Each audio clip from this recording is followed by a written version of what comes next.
Sonic Boom Episode 38, Nominatus Rising. Tails shows his friends his Build-It box, and he shows them all a picture of a hippo with a bow on it. Somehow, Tails can materialize a 3D manifestation of a character from a video game in front of him. His powers really have no limits, do they? Real 3D printing is basically limited to plastic. I was really expected to know this was a character from a video game, and I love that Amy gets jealous when it turns out Sonic wants to meet Peach, but he never will because copyright bullshit. This is why, even though the show wants to be an internet parody by referencing what the fans think, it can't be an internet parody. Then Eggman spies on the heroes, and suddenly the Devil Virus villain from earlier was spying on him when I thought he was dead. Although it makes more sense than him dying because he thinks Cubot's game is stupid, but we clearly saw him die. He plans on escaping his virtual prison with Tails' invention. But how? He was imprisoned? This is such an unfair retcon. The hippo sleeps on Knuckles' lap, and the mayor calls the heroes telling them to leave, and the Devil Virus realizes that after he escapes to the real world, he and his two goons are all super short. Why? He wants to disable something and scale them all up to normal. Since when did he have these goons? I like that they're black and purple with these purple circles and stripes on them. They kind of remind me of the Twilight. They row across a puddle, and I love that Eggman says that spying on Sonic helps build emotional void in his life. It lampshades it, but he'd never admit that in front of the heroes. Then the little Devil Virus's goons get threatened by a cute little cat out of nowhere. The main bad guy uses something to slingshot away the cat, being smart, and they all climb on top of each other so that the main bad guy can start riding on top of the bird that conveniently showed up. So he uses that way too convenient bird to press a button on Tails' laptop to scale himself up. Then the hippo grows big, which is confusing. Nominatus only tried to scale up himself, and the hippo was there before him. Then Tails reveals that he finally thought to put a spy camera in his lab for this exact kind of situation.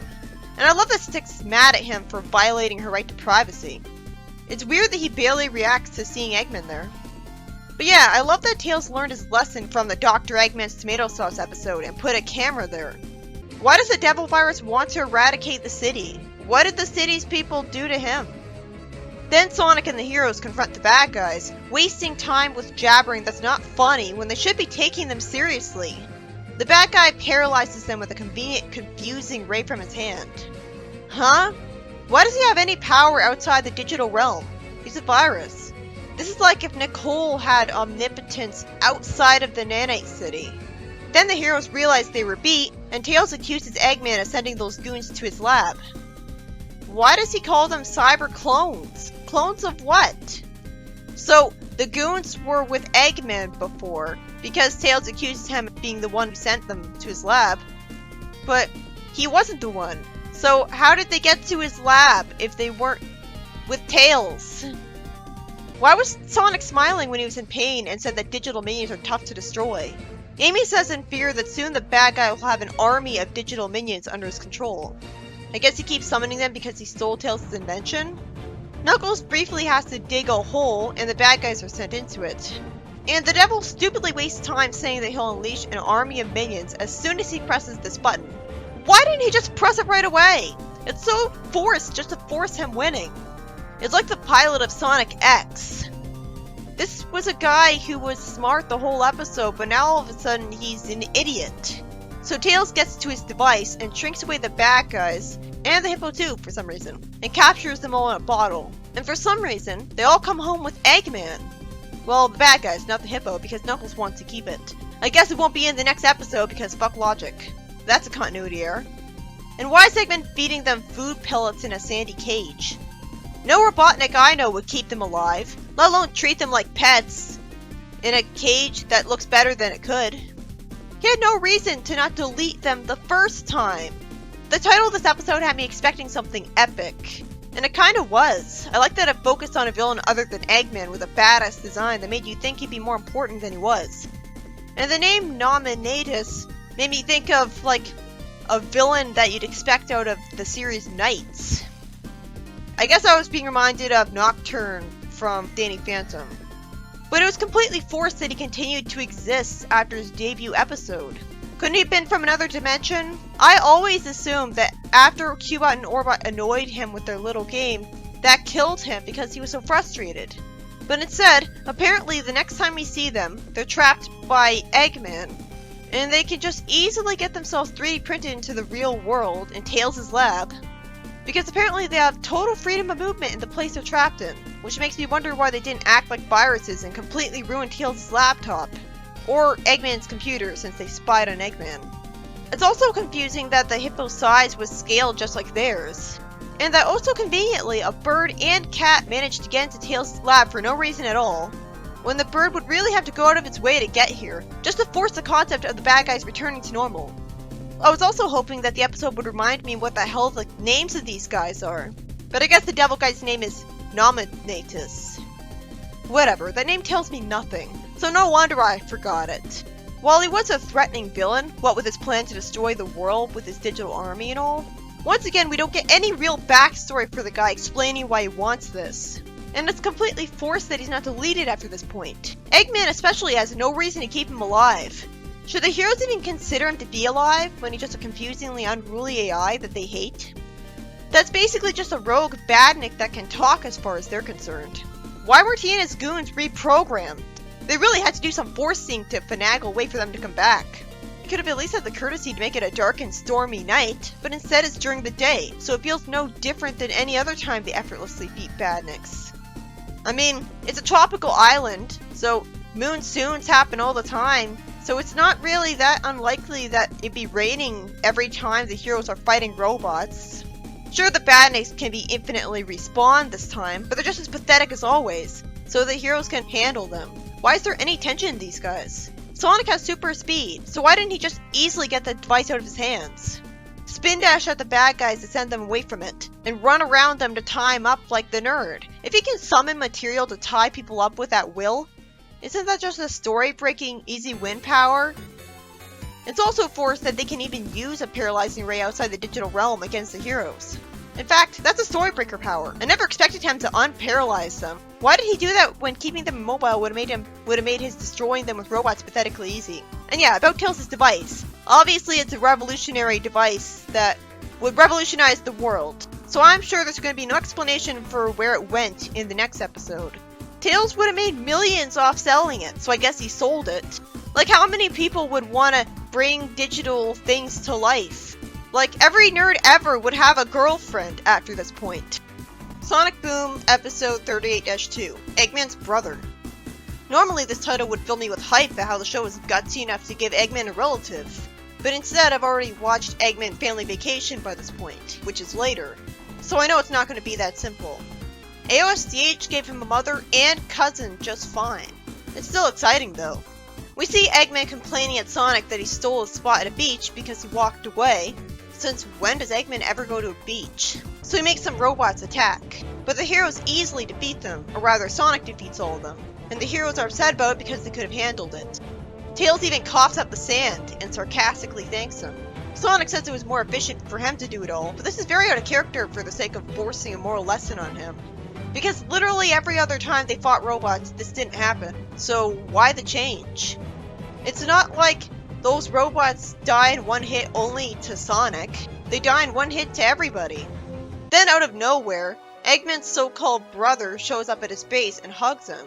I thought that we'd find out about his origin before he showed up, but apparently they're saving it for a plot twist, when he has no actual reason to not be honest with Eggman from the start. Eggman says he can't stay with his long-lost brother because he's busy with Sonic. And apparently his name is Steve. What's with all the lazy, normal people names? Well, it is better than names like Wine Matcher, but still. You've got Dave, you've got Steve, you've got Mike and Mark. Who could tell you that those were Sonic character names? Eggman says that he can't be trusted, being genre-savvy because it's too good to be true. And he pushes him away after Steve says that he has some special abilities. Logically, Steve would have used his special ability immediately to prove it existed. But instead he doesn't because they want it to be a plot twist for the audience. But it could have been a plot twist if they didn't insist on having the scene We didn't have to see Eggman meet him. Sonic assumes Steve is Eggman. I hate Steve's stereotypical surfer dude voice. It was grating from the minute he showed up. Because it's like they're trying too hard to make him funny. Anyways, a giant robot freezes Sonic's feet cold, reminding me of Ixis. And for some reason, Steve frees Sonic so he can win one hit, all despite Eggman. Eggman naturally says that he knew Steve couldn't be trusted, and Steve fist bumps Sonic, who tells his friends what happened. Then Steve shows up wearing a silly superhero costume, and Sonic reveals he had asked him to join up with them. But all he did was break ice around his feet, and anyone could have done that. And not to mention, this conflicts with a subplot of the episode where Sonic thinks he can do everything himself. Because if that's the case, why would he ever think he needed a new teammate? Then after Amy says Sonic should have consulted his friends first, we see the guilt tripper surrounded by lava. And Styx relatably asks, can't we just leave them? Sonic uses his flying motorcycle to save them, and Steve shoots a laser or something to make a tree bridge to save them. And the guilt tripper leader says he twisted his ankle somehow running across that bridge. I wonder if Sonic's friends will quit heroing for a scene because Sonic is doing all the work. If only Fiona was written to explain that that's why she left. Even this episode made more sense. Then Styx accuses Knuckles of stealing, and Knuckles says he can pitch a tent out of town until the whole thing blows over. Then it turns out Styx was actually Steve shapeshifting, and Steve had disguised himself as Knuckles to frame him. Then the real Styx tells Sonic that she never told Knuckles to go into exile. So Steve hides behind a boulder and goes to look like Tails. And he tells Styx that he submitted her to a government watch list, causing her to decide to go take off and burn some documents. I wish I knew what those documents were, but the writer was too lazy to tell us. Fake Tails then manipulates Amy by saying he wants to talk about his feelings. Then Steve traps Amy in some sand glue, and I'm confused about why he wants to destroy all of the heroes. Then Steve disguises himself as Amy and lies to Sonic that Tails thinks Sonic is running his team into the ground. And then Steve disguises himself as Sonic to tell Tails that all the heroes should take a break from working together. Tails says they need a break from each other because Sonic's trying to be a leader for all of them again. But isn't that always what Amy does? So it's not okay for Sonic to make the decisions, but it's okay for Amy to be bossy. Then the real Sonic apologizes to Tails for being a jerk and says he wants to make sure he still has his back. Fake Tails says that he brought this on himself and closes the door. Then Steve tells Eggman he's actually Morpho, a shape-shifting robot from another dimension. So if he's not related to Eggman, why did he like Eggman so much that he tried to impress him by betraying Sonic? He says that his creator Robotnik blew up his dimension? How do you do that by accident? It would make more sense if he went crazy and did it on purpose. If it was by accident, then it would happen too quickly for Morpho to think to escape. And if Morpho could escape, why didn't Robotnik? It's such a lazy ass-pull way to try to explain him coming to this dimension and staying there. Eggman lampshades that it might have been fun and interesting to have a brother. Honestly, it's more interesting to have it this way, where it's a subversion. So the writer shouldn't have had Eggman say that. If the writer knew that we'd be disappointed with him not being his brother... Well, anyways, as I continue to wonder why Steve betrayed Sonic, since Sonic didn't mistreat him, and we aren't told that he's just this desperate to take over the world with Eggman, when he could probably do it himself. Though I guess he can't make machines. One of the robots grabs Sonic and holds him to the ground, and Sonic is wimpified because he just stands there doing nothing when he's surrounded by robots he could easily spin dash to death in seconds. It's so frustrating because you know that if you were controlling Sonic, and this was SA1, you'd easily be able to destroy all these robots. He doesn't even try. He somehow missed an attack when he moved at Sonic's speed, and then he stands there doing nothing. So somehow, all the heroes go to save him, with the show condescendingly pretending he needed their help, because Tails still had faith in Sonic, and thus knew that he wouldn't break up the team.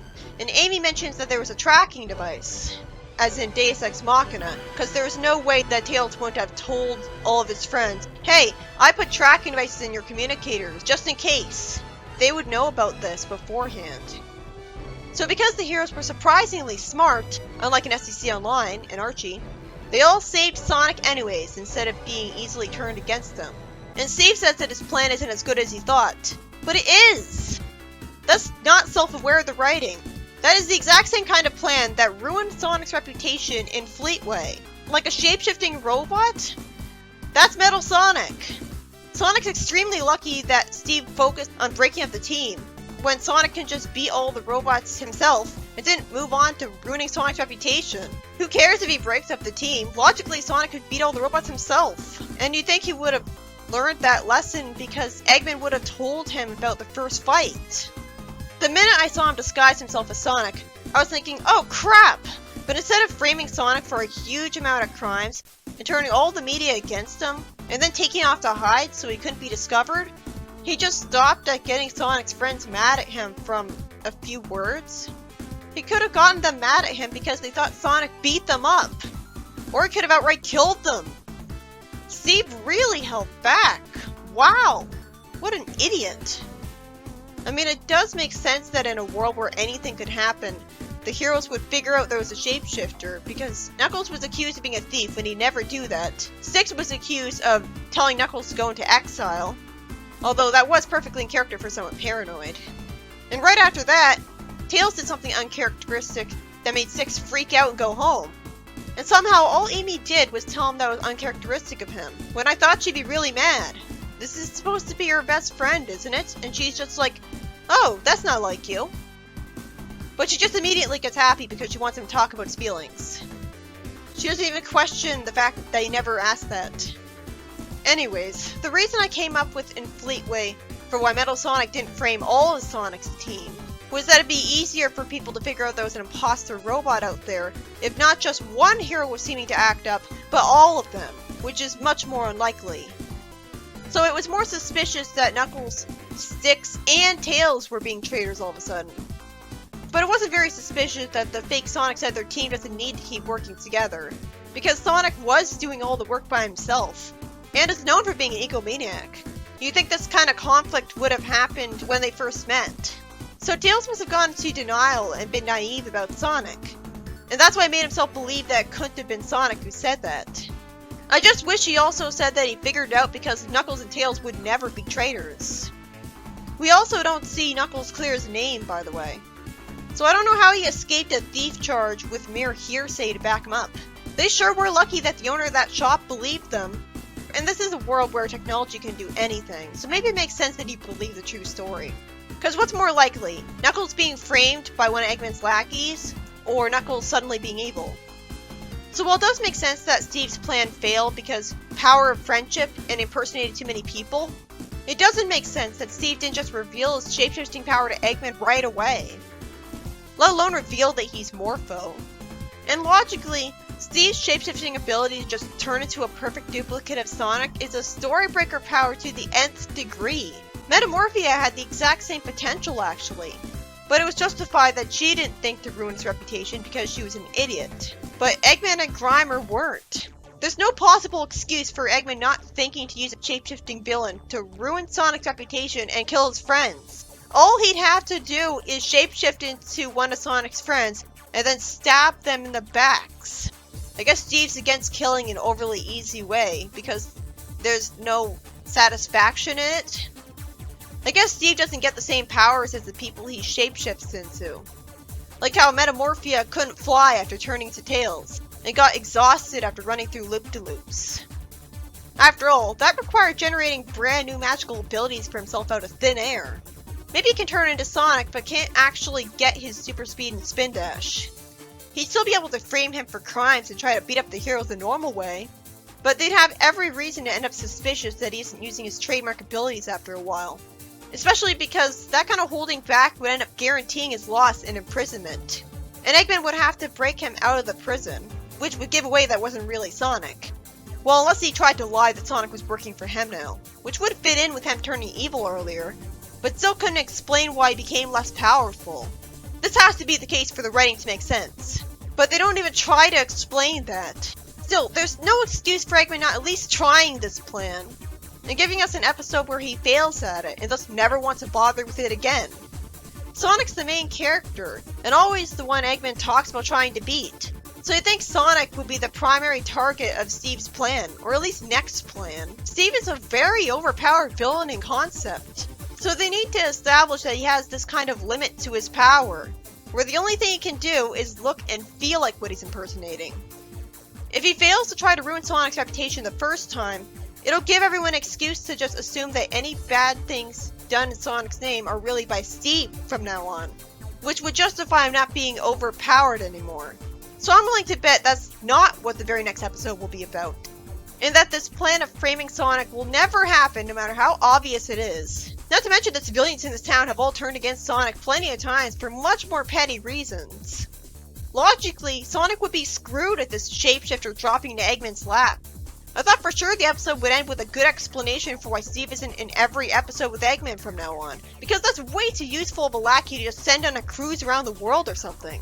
But nope, that makes sense. Eggman doesn't really want to win.